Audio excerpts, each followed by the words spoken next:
El Hijo glorificado por el Padre y el Padre glorificado por el Hijo. Estas cosas habló Jesús, y levantando los ojos al cielo dijo: Padre, la hora ha llegado, glorifica a tu Hijo, para que también tu Hijo te glorifique a ti. Juan 17:1. Esta oración fue formulada después de un sermón. Estas cosas habló Jesús, y después levantó sus ojos al cielo en suplicación. Todo discurso debe ir acompañado de oración, pues ¿cómo podemos esperar una bendición sobre lo que hemos oído o hemos predicado, a menos que se la pidamos al Señor?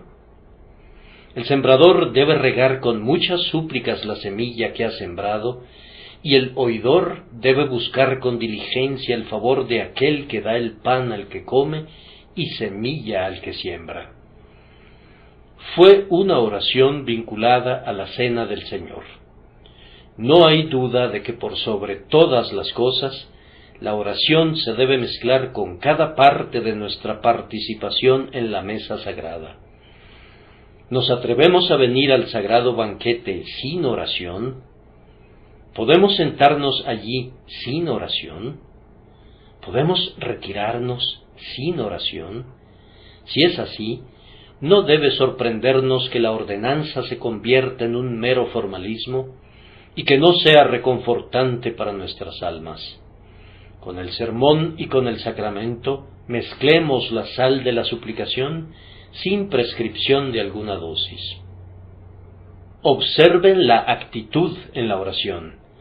Parece que el Salvador oró mirando a lo alto.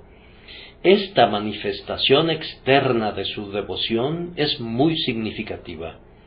No tenemos tiempo de adentrarnos plenamente en ello, pero esto podría bastarnos. Los ojos que miraban a lo alto mostraban a quién se dirigía y daban testimonio de que no entesaba el arco a la aventura, sino que dirigía su oración a Dios y miraba a lo alto mientras la flecha ascendía al trono de su Padre.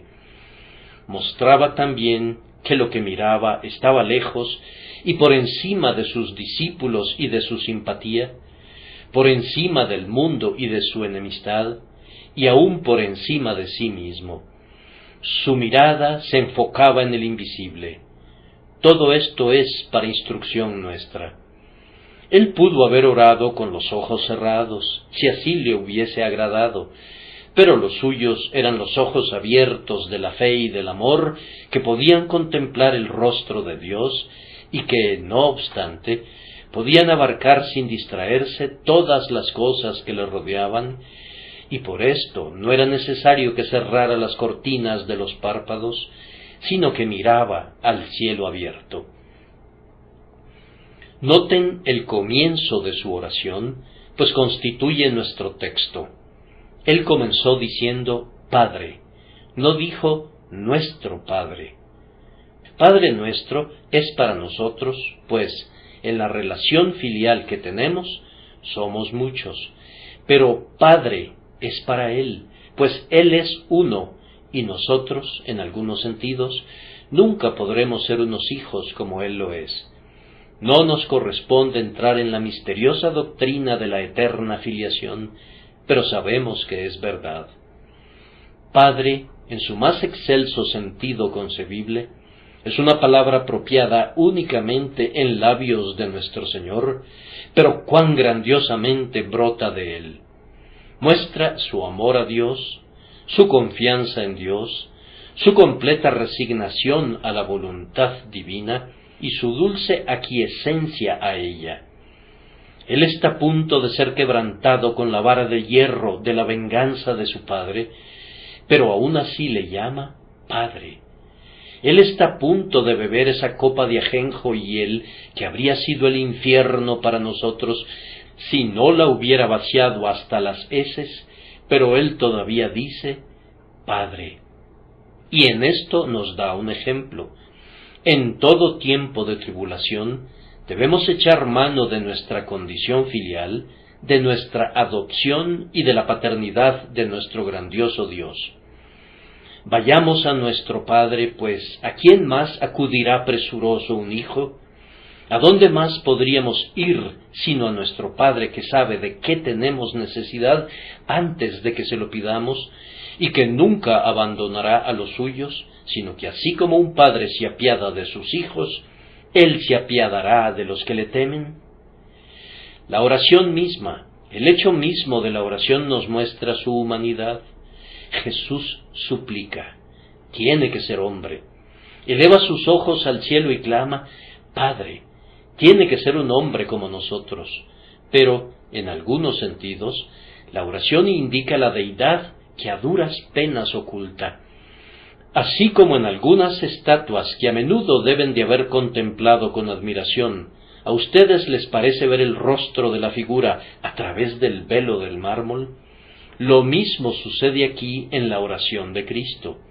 El Dios brilla a través del hombre. Es una oración que sólo la puede ofrecer aquel que es tanto Dios como hombre.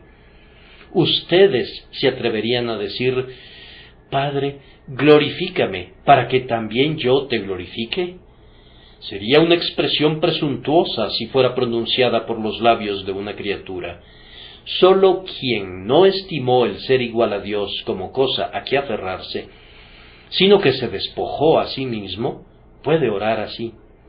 Aunque clama a Dios, Padre, glorifica a tu Hijo, con todo puede agregar, sin intercalar ninguna frase explicativa, para que también tu Hijo te glorifique a ti. Él es capaz de devolver toda la gloria que Dios pueda darle, y tiene tanto poder para magnificar el nombre del Padre, como el Padre puede magnificar su nombre. En esto veo la humanidad, pero admiro y adoro a la deidad de nuestro bendito Señor. La primera frase de su oración revela su visión anticipada. Padre, la hora ha llegado, la hora ordenada en el eterno propósito, la hora profetizada que Daniel buscaba saber, la hora hacia la cual todas las horas habían apuntado, la hora central, la hora hasta la cual los hombres fijaban las fechas, y a partir de la cual fijarán las fechas si leen el tiempo correctamente. El gozne, el pivote y el punto de inflexión de toda la historia humana, la hora oscura pero liberadora, la hora de la venganza y de la aceptación. La hora ha llegado. Él lo sabía. Su previsión interior e infalible le hizo saber que ahora era el tiempo de su ofrecimiento como sacrificio por el pecado. Su expresión es, sin embargo, muy especial. La hora ha llegado. Su fe considera que es sólo una hora, la medianoche de Getsemaní, la mañana de la flagelación, el día de la crucifixión. Todos esos momentos son sólo una hora, un breve espacio. Ahora está en dolores, pues su tiempo de alumbramiento ha llegado, pero él lo cuenta sólo como una hora, por el gozo de lo que nacerá en el mundo por sus agudos dolores. Su amor y paciencia le hacen despreciar así el tiempo de la vergüenza y calcularlo sólo como un breve intervalo. La visión anticipada de la que hemos hablado le induce a mirar más allá de la hora. Ustedes y yo, como una regla frecuente, miramos la hora de tinieblas y no vemos más allá, pues nuestros ojos son mortecinos debido a la incredulidad.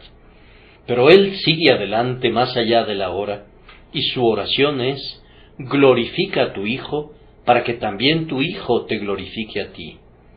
Él fija su mirada en la gloria que habría de ser revelada, y por ese gozo cuenta incluso su muerte como sólo una hora, considerando que pronto habrá pasado y quedará perdida en la gloria de su Padre. En todo esto, hermanos, hemos de imitar a nuestro Señor, y hemos de mantener nuestros ojos no en el presente, sino en lo que sigue, no en esta ligera aflicción que es sólo momentánea, sino en un cada vez más excelente y eterno peso de gloria que provendrá de todo eso. Y siempre que llegue nuestra hora de tinieblas, Hemos de recurrir a nuestro Dios en secreto. La mejor preparación para la peor hora es la oración. El mejor remedio para un espíritu deprimido es la cercanía con Dios. En esto, entonces, sigamos a nuestro Maestro y que el Espíritu Santo nos ayude a hacerlo. Consideremos ahora las palabras esenciales de la oración. Son de dos clases y en ellas encontramos, primero, una petición personal: Padre, glorifica a tu Hijo. Y, en segundo lugar, el motivo de esa petición, para que también tu Hijo te glorifique a ti. Comencemos entonces con la petición personal, y yo los invito a que la observen como una petición respondida. 1800 años y pico han transcurrido desde que esas divinas palabras brotaron de los labios de nuestro bendito Maestro, y han sido respondidas, y están siendo todavía respondidas. No las consideraremos desde el punto de vista de los apóstoles, sino desde el nuestro, y vamos a considerarlas como una oración que ha sido concedida. Y, en primer lugar, fue respondida en y durante sus sufrimientos. Algunos de los primeros padres limitaron el sentido de estas palabras a la pasión de nuestro Señor, y me agradan sus fuertes expresiones cuando dicen que su cruz fue su trono, y que Getsemaní fue tan glorioso como el monte de los olivos, si no es que más, pues la gloria de la cruz sería un maravilloso tema si el ser humano tuviera suficientemente y palabras para explayarse en ella. ¿Hablamos de ignominia? Sin duda sufrió la muerte de un criminal. ¿Hablamos de vergüenza? Sin duda la escupieron y se burlaron de él. ¿Hablamos de debilidad? Sin duda durmió en un sepulcro, pero en su ignominia, vergüenza y debilidad, Jesús es sumamente honorable, adorable y fuerte. La fe ve un esplendor moral y espiritual que circunda a su Señor crucificado, que eclipsa a todas las glorias previas de su trono eterno. Yo no voy a reducir de esa manera el sentido de las palabras, pero con todo, ese sentido debe ser incluido. El Hijo de Dios fue glorificado mientras se moría, y una parte de su gloria era que fuera capaz de soportar el enorme peso de la culpa humana. Como raza, nosotros estábamos aplastados por ese peso. 1000 Sansones no hubieran podido mitigarlo. Ángeles y arcángeles, querubines y serafines no hubieran podido levantar esa masa estupenda. Pero este hombre solo, sin ayuda, en debilidad de cuerpo y en dolores de muerte, cargó con el enorme peso de la culpa humana. El castigo de nuestra paz fue sobre él. Dios puso sobre él la iniquidad de todos nosotros. ¡Cuán grande carga era esa!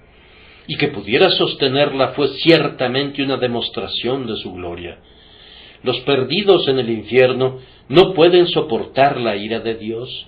Una eternidad de sufrimiento no habría exonerado el terrible castigo, y sin embargo, Él cargó con ese peso en una hora. Oh, la maravillosa fortaleza del Dios encarnado, glorioso eres en tu cruz, en verdad, oh Cristo, más glorioso incluso que en aquel momento cuando con una palabra sacudirás no únicamente la tierra, sino también el cielo, pues ahora el peso del airado cielo descansa sobre ti, y tú estás firme debajo de él. Glorifíquenle, amados, ustedes por quienes él aguantó ese peso, glorifíquenle porque fue capaz de sostenerlo. Él fue glorificado también en la manera en que lo cargó, en que lo sostuvo sin rehusarlo o rehuirlo. No hubo ninguna culpa o engaño en él, aunque fue interrogado una y otra vez ante Caifás y Herodes y Pilato. No hubo enfurecidas frases cuando querían intimidarlo, ni cuando le abofetearon, y le vendaron, y le escupieron. Él no demostró otra cosa ¡Qué gentileza! Aun cuando sus enemigos habían perforado sus manos y sus pies, nada sino una compasión triunfante y un amor todopoderoso, aun cuando se burlaban de sus agonías. No podían hacer que se enojara a pesar de todos los ultrajes, ni cuando gritaban: «Si es el Rey de Israel, descienda ahora de la cruz y creeremos en él». Sin embargo, él no desprendió una mano del cruel madero para golpear a los escarnecedores, ni intentó liberar su pie del clavo para dar un puntapié a los blasfemos. Cuando piensan en sus agonías físicas, en su tortura mental, en su tiniebla espiritual, cuando consideran que todos los poderes de la tierra y del infierno se soltaron contra él, y cuando, lo que fue peor, recuerdan que el rostro del Padre se había ocultado para él al punto que llegó a clamar: «¿Por qué me has desamparado?». Y no obstante, cuando consideran que una vez que nuestro adalid comenzó la obra redentora, la completó y nunca retiró su mano del pacto que había hecho, ni se acobardó bajo los golpes que soportó, yo digo que fue glorioso en su pasión y que su petición fue oída. El Padre glorificó en efecto a su Hijo, incluso en el madero. Aquella fue una hora de gloria que podría deslumbrar los ojos de los ángeles, la hora cuando dijo: «Consumado es», y entregó el Espíritu. Pues, ¿qué había consumado entonces? Él había consumado lo que ha salvado a su pueblo, lo que ha poblado al cielo con espíritus inmortales que se deleitarán en él para siempre, y lo que ha sacudido las puertas del infierno. Dios, en efecto, glorificó a su Hijo, capacitándolo para cargar, y para cargar también todo el peso del pecado y de la culpa que le correspondía. Amados, y ahora vemos que Dios glorificó a su Hijo en su muerte, porque muriendo salvó a su pueblo. Yo no creo ni por un instante que el resultado de la muerte de Cristo fuera incierto en algún momento, o que pudiera serlo. Lo que Él pretendía hacer se hará, y ha sido hecho hasta la última jota y tilde hasta este momento. Su gran propósito era la redención de sus escogidos. Cristo amó a la Iglesia y se entregó a sí mismo por ella. Se dice que los miembros de un cierto grupo cantan: «Él nos ha redimido de entre los hombres». Ahora bien, cuando Él murió, no hizo que la redención de su pueblo fuera posible, sino que los rescató completamente. Por sus agonías y muerte, no simplemente ofreció una desnuda esperanza de un perdón del pecado, sino que arrojó el pecado de sus elegidos en las profundidades del mar en ese mismísimo instante.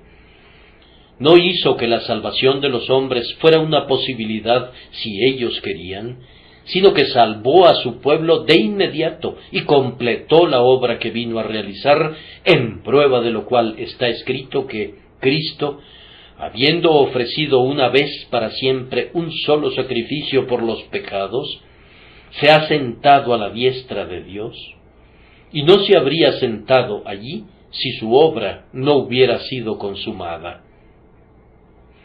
De acuerdo a las palabras del profeta, terminó la prevaricación, puso fin al pecado y trajo la justicia perdurable, pues ofreció una expiación eficaz que nadie puede contradecir.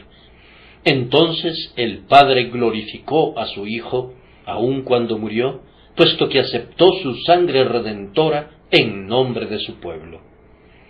El Padre glorificó a su Hijo, aun en la hora de su pasión, haciendo que fuera victorioso sobre todos sus enemigos. Ese pie clavado hirió la cabeza de la serpiente de tal manera que nunca pudo recobrar su antiguo poder. Esa mano clavada sujetó a la serpiente del pecado y la estranguló. Y esa cabeza moribunda, al inclinarse, mató a la muerte con su propia espada, así como David mató a Goliat, pues muriendo mató a la muerte. Los poderes del mal eran tremendos. Piensen en el pecado, en Satanás y en la muerte, pero todas sus huestes coaligadas fueron derrotadas en esa batalla campal de la que la cruz era el pendón y el Redentor moribundo el adalid. Oh glorioso Señor, tú has conducido cautiva a la cautividad, haciendo abiertamente un show de tus adversarios aún en tu cruz, y clavando en lo alto del maldito madero el manuscrito de las ordenanzas que había en contra nuestra. Sí, el Padre te glorificó incluso allí, mientras tú estabas en las agonías de la muerte. Junto a esto, aún en su muerte hubo algunos signos externos de la gloria de Cristo que difícilmente podemos detenernos a mencionar. ¿No rasgó su velo el templo? ¿No ocultó su rostro el sol? ¿No se abrieron las rocas y los muertos resucitaron? ¿No temblaba toda Jerusalén y no clamó el centurión, verdaderamente éste era Hijo de Dios? Sí, el Padre glorificó a su Hijo, aun cuando quiso herirle y someterlo a congoja. Con una mano hería y con la otra glorificaba. Había un poder para aplastar, pero había también un poder para sustentar la obra al mismo tiempo. El Padre glorificó a su Hijo. Y ahora, amados, ¿qué voy a decir respecto a que el Padre glorificó al Hijo después de su muerte y como resultado de ella? No voy a intentar extenderme, sino que simplemente voy a decir que la rasgadura del velo del templo en el momento de su muerte fue la glorificación de Cristo, pues hay ahora un camino al trono de Dios que anteriormente había estado cerrado, pero que ahora nos ha sido mostrado. Entonces, la abertura de su costado perforado fue otra glorificación suya, pues en este día la doble fuente es para los creyentes la eficaz limpieza tanto de la culpa como del poder del pecado. Y así el corazón traspasado del Salvador le glorificó en su poder para bendecir. Luego ese pobre cuerpo reposó en el sepulcro. Lo llamo pobre porque lo parecía, envuelto en el lino y las especias. Pero, amados, el Padre glorificó incluso a ese cadáver que los hombres pensaban que era corruptible, pues no vio corrupción alguna. Durante los 3 días y noches, ningún gusano pudo acercarse a él, ni tampoco ningún rastro de corrupción. Ese envase de cristal en el que el rico ungüento del alma del Salvador había morado, no debía ser dañado. Él guarda todos sus huesos, ni uno de ellos será quebrantado. Embellecido por esas cicatrices, como cuando un talentoso artista embellece más una imagen con las marcas del cincel del escultor, ese cuerpo tenía que ser vigilado seguramente por ángeles custodios hasta que llegara la mañana. Apenas amanecía. Aún estaba saliendo el sol, y he aquí el propio sol de justicia se levantó. Así como un hombre se pone su ropa cuando se levanta de su lecho, así nuestro Señor se puso la vestimenta del cuerpo que había dejado a un lado, y vino otra vez al mundo, vivo en cuanto a su cuerpo y a su alma, un varón perfecto. Oh, fue una grandiosa glorificación de Cristo cuando el Padre le levantó de los muertos y sus discípulos le vieron una vez más. La muerte no tenía ataduras para retenerle. La guardia del sepulcro no pudo retener al prisionero sin igual. Su oración fue oída, pues fue declarado glorioso por la resurrección de los muertos. Y en poco tiempo, cuando sólo habían transcurrido unas cuantas semanas, llegó otra gloria, pues ascendió suavemente desde la ladera del Monte de los Olivos, flotando en el aire y apartándose del grupo de sus discípulos, y elevándose en medio de los ángeles hasta que una nube le recibió y le ocultó de ojos humanos. Trajeron su carruaje de lo alto para llevarlo a su trono, batieron sus triunfantes alas y clamaron: la obra gloriosa ha sido consumada. Su Padre le glorificó y ahora se sienta a la diestra de Dios. Palabras, ustedes son cosas mudas, ustedes no pueden expresar su gloria presente. La otra mañana, temprano, un hermano se acercó a mi lecho para despertarme, y su rostro parecía irradiar gozo mientras me decía: anoche, en mi sueño, me pareció ver al Señor en su trono, y, oh, la gloria que el Padre había depositado en él. Desearía quedarme dormido de nuevo para poder continuar soñando. Tenía lágrimas en sus ojos mientras me decía: oh, la gloria de Cristo, oh, la gloria de Cristo. Yo le recordé cómo Misericordia se reía en su sueño, y Cristiana le preguntó por qué lo hacía. Y cuando ella le narró su sueño, la matrona dijo que hacía bien en reírse si soñaba así. Dichosos son aquellos que, soñando o despiertos, viviendo o muriendo, pueden conseguir aunque sea una vislumbre de su gloria. Nada embeleza más a mi corazón que el pensamiento de que mi Señor está siendo glorificado. Oh, si yo pudiera por algún medio ayudar a honrarle, que pudiera ser la vasija de barro en la que se guarde su tesoro, o la trompeta con la que se proclame su nombre. Esa dicha me basta, y todos los que le aman sienten lo mismo. Ustedes se deleitan pensando cuán excelso es su trono, cuán refulgente es su semblante, y cuán resplandecientes son sus atrios. Tengan paciencia, pronto le verán, pues el Padre le glorificará en la segunda venida. Él se demora bastante, según creemos. Sin embargo, Él dijo: he aquí yo vengo pronto, y mi galardón conmigo. Él va a venir para ser glorificado entre los hijos de los hombres. Así se cumplirá la oración del texto en las edades de oro que habrán de amanecer, y luego a lo largo de toda la eternidad. Hacemos una pausa por un momento, y luego vamos a pensar brevemente en el motivo de su oración. Padre, glorifica a tu Hijo, para que también tu Hijo te glorifique a ti.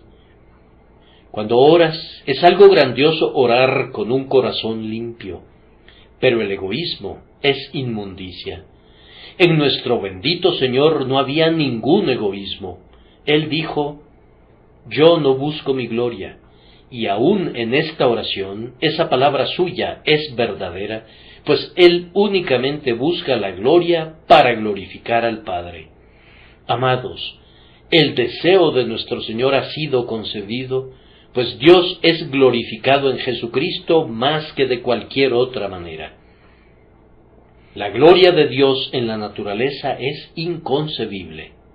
Este globo terráqueo y todo lo que habita en él, el mar abierto reflejando apaciblemente el cielo o agitado por las tempestades, el portentoso firmamento del cielo arrebolado con nubes, o azul bajo el tórrido sol, o encendido con innumerables estrellas, aquellas lomas con todos sus bosques, aquellos valles sonrientes con sus hatos mugientes y sus rebaños que balan.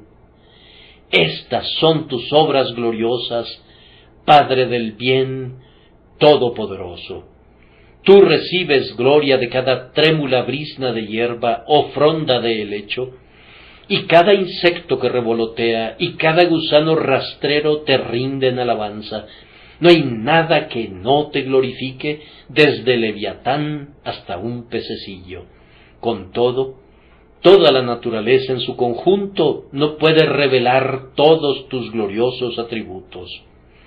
La divina fidelidad y la justicia y la verdad son escasamente manifiestas en la naturaleza, aunque se pueden ver algunos rastros de ellas.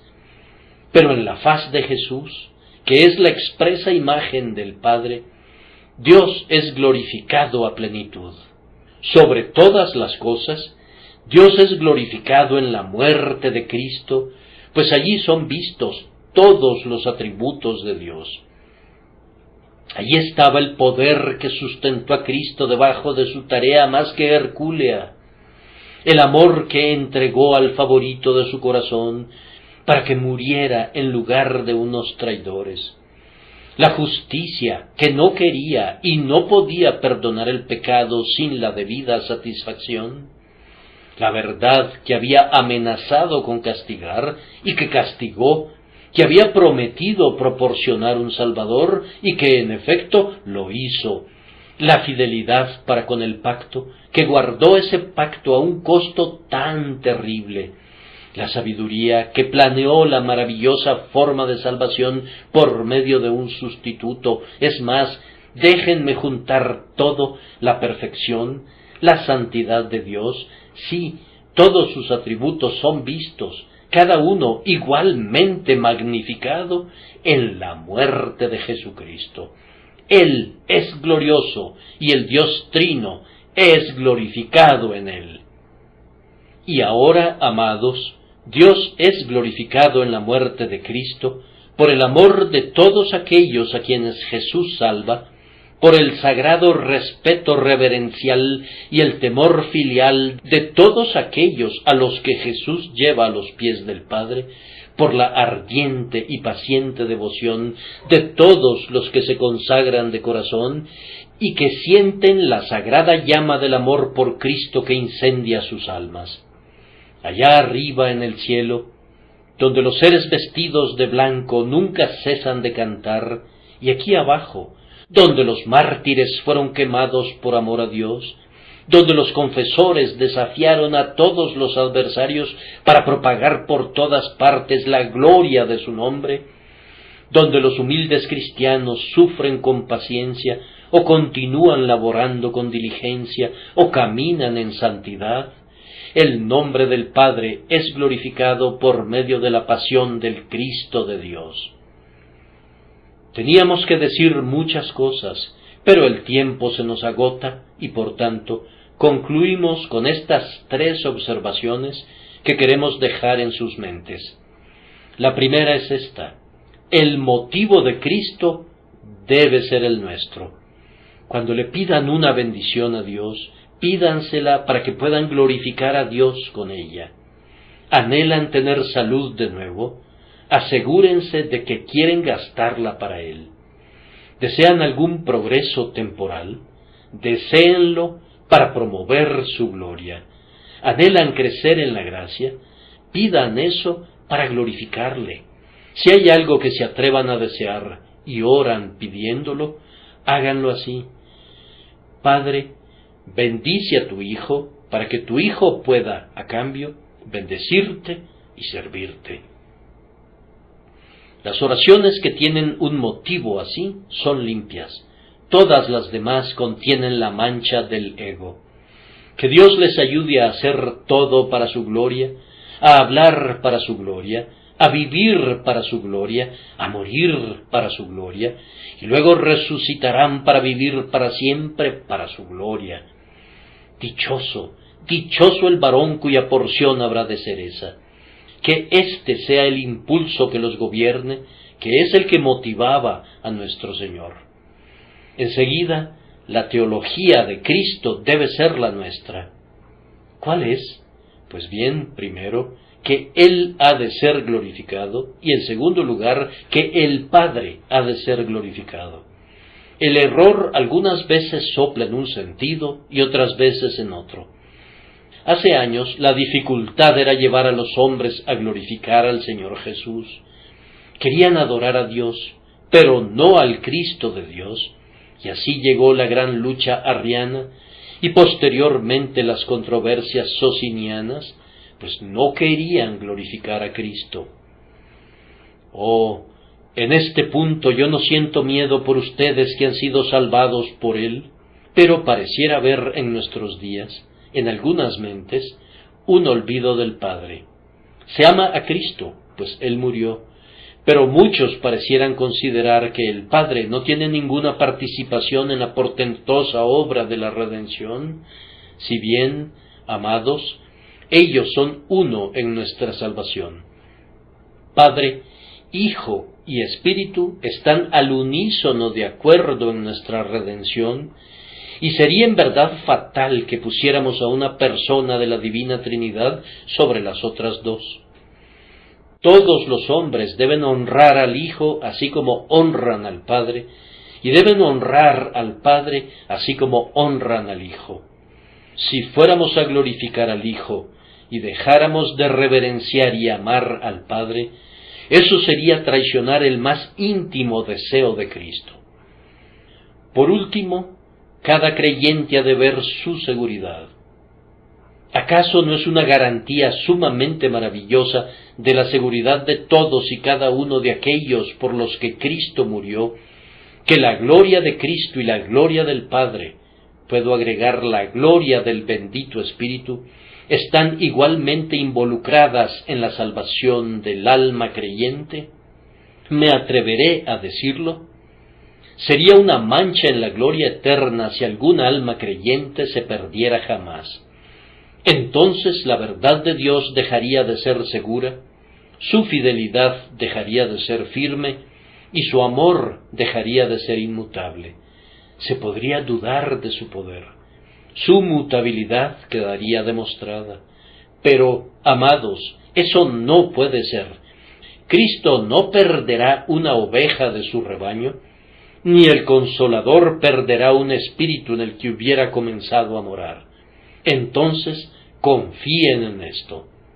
Permanezcan sin dudas o temores en Cristo, porque los montes se moverán y los collados temblarán, pero el pacto de su amor no se apartará de ustedes, dice el Señor, el que tiene misericordia de ustedes. Crean en el Señor Jesucristo, amados oyentes, y estos divinos privilegios serán suyos. Y así como acabo de orar ahora, así voy a orar de nuevo, pidiendo que estas cosas pertenezcan a toda alma presente en esta casa, sin ninguna excepción, por medio de la fe en Cristo Jesús, por la obra del Espíritu Santo. Amén.